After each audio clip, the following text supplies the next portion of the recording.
Nabi-nabi yang mendapatkan kesusahan dalam berdakwah, Nabi Ibrahim, Nabi Nuh alaihissalam, Nabi Musa alaihissalam, Nabi Isa alaihissalam, Rasulullah sallallahu alaihi wasallam, 5 orang diberikan penghargaan khusus ulul azmi.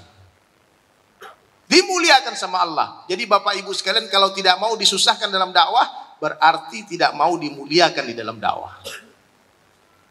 Subhanallah. Nah, ini pelajaran tauhid.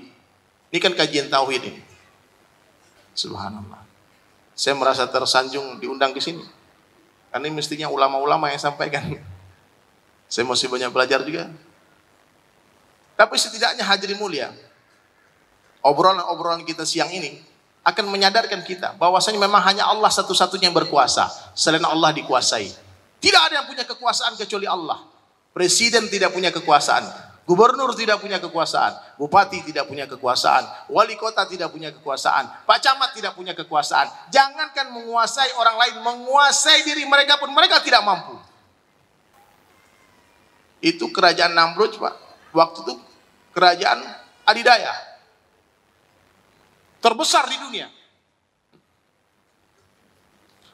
Namrud takut mati, hadirin sekalian. Dibikinlah satu benteng besar yang tidak bisa dilewati oleh siapapun. Pengawalnya banyak. Ibu lihat tuh. Satu orang takut mati, dia bersembunyi di dalam benteng yang hebat. Ternyata Allah hantarkan seekor nyamuk yang sudah rusak sebelah sayapnya. Nyamuk itu dah dua-duanya sehebat, dia terbang jatuh. Nyamuk yang telah rusak sebelah sayapnya datang hadirin masuk ke dalam bentengnya Namrud laknatullahi alaihi, masuk ke telinganya Namrud. Konon dikatakan itu bertahun-tahun hidup nyamuk di dalam kepalanya, sakit, dan itu sakit tidak akan hilang kecuali dibenturkan kepalanya ke dinding. Akhirnya Allah hinakan Namrud laknatullahi alaihi, mati dalam keadaan kepalanya hancur setelah dibenturkan ke dinding. Datang orang letakkan suruh pukul kepalanya pakai sendal, kadang-kadang dipukul kepalanya. Allah hinakan. Jadi Pak, Masya Allah, ternyata Allah Ta'ala ini kuasa menghancurkan kerajaan terbesar dunia dengan seekor nyamuk. Hari ini kita yakin dengan senjata, yakin dengan uang, yakin dengan teknologi, yakin dengan perekonomian, yakin dengan kekuasaan. Akhirnya Allah lepas tangan. Allah tidak tolong ini umat hari ini. Kenapa? Yakin kita tidak kepada Allah. Kita masih sering mengucapkan perkataan-perkataan yang dipenuhi dengan kemusyrikan. Kalau kita tidak berkuasa, bagaimana dakwah bisa berkembang? Ini perkataan musuh Allah. Bu, dakwah ini berkembang bukan dengan kekuasaan, tapi dengan nusrah gaibiyahnya Allah.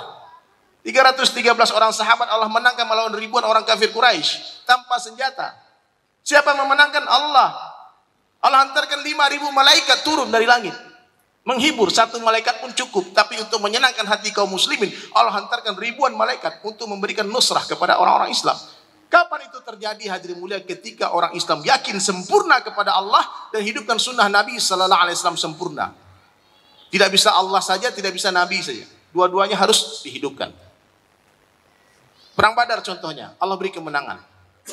Tapi ketika ini umat hadirin mulia yakin kepada Allah sempurna, tapi tinggalkan sunnah Nabi sallallahu alaihi wasallam. Satu saja perkataan Nabi yang tidak diikuti oleh sahabat waktu itu. Sebetulnya sahabat tidak sengaja untuk melanggar perintah Rasulullah. Nabi katakan, hai semua pasukan di sini, di Gunung Uhud, jangan turun. Perintah turun belum turun hadirin mulia, belum datang dari Rasulullah. Melihat orang-orang kafir Quraisy telah lari tunggang langgang ketakutan.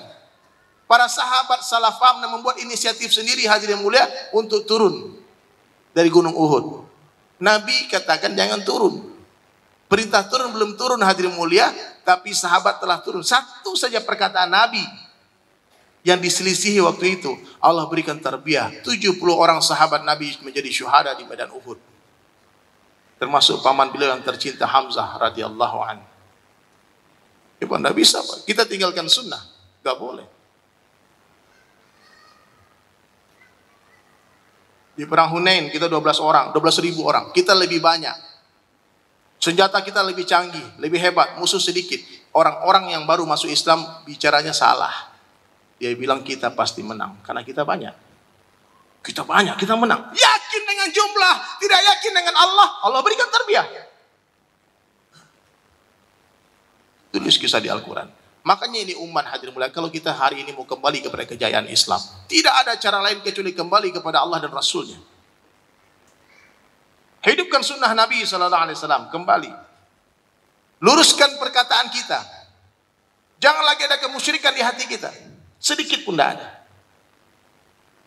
Bapak Ibu tahu nggak, orang musyrik itu sebetulnya bukanlah orang yang tidak percaya kepada Allah. Dia percaya kepada Allah, namun dia sekutukan Allah dengan ghairallah.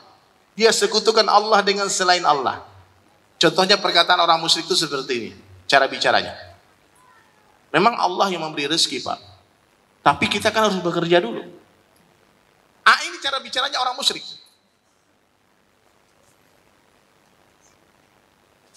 Kok bisa? Sepertinya perkataan itu benar. Padahal itu salah. Perkataan yang benar itu Allah yang memberi rezeki, selain Allah tidak bisa memberi rezeki. La ilaha illallah. Allah yang beri rezeki, tapi kita harus tapi inilah yang menjatuhkan kita dalam kemusyrikan. Memang Allah yang menyembuhkan, tapi kita kan harus berobat. Ini musyrik. Allah yang menyembuhkan, selain Allah tidak bisa menyembuhkan. La ilaha illallah. Allah yang menciptakan, selain Allah tidak bisa menciptakan. La ilaha illallah. Kita tidak bisa menciptakan apa-apa. Bapak Ibu jangan pikir Bapak Ibu yang menciptakan anak Ibu. Tidak, Allah yang ciptakan.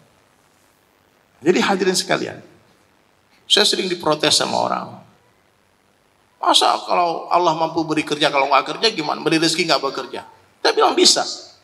Allah kok bisa? Nggak tahu Allah yang kamu kenal bisa apa tidak. Tapi Allah yang saya kenal mampu memberiku rezeki dengan bekerja atau tanpa bekerja. La ilaha illallah. Bapak Ibu pernah ke LP nggak Bu? Di penjara. Itu di LP 100% pengangguran tuh. Nggak kerja. Teman saya masuk beratnya 65, sekarang 85 beratnya. Baru 3 tahun dalam LP. 20 tahun naik berat badannya. 20 kilo berat. Ya Pak, ini bapak-bapak yang tua-tua ini pasti yakin nggak ada kerjaan. Nganggur Pak ya. Punya duit nggak Pak? Makan nggak? Makan. Anak-anak kita kecil-kecil nggak kerja tapi Allah kasih rezeki. Sebelum anak kita lahir hadirin mulai tidak keluar air susu dari ibu. Kemudian lahir anaknya, Allah keluarkan susu dari ibu. Allah bagi rezeki itu anak. Subhanallah. Jadi hadirin mulia, Allah yang memberi rezeki, selain Allah tidak bisa memberi rezeki. Kenapa kita bekerja? Karena bekerja adalah sunnah Rasulullah sallallahu alaihi wasallam. Bekerja ini ibadah. Tidak ada hubungannya pekerjaan dengan rezeki. Niat bekerja ini muamalah. Bapak keluar rumah nih niat cari nafkah buat istri, itu pahala jihad, Pak. Ibu bekerja.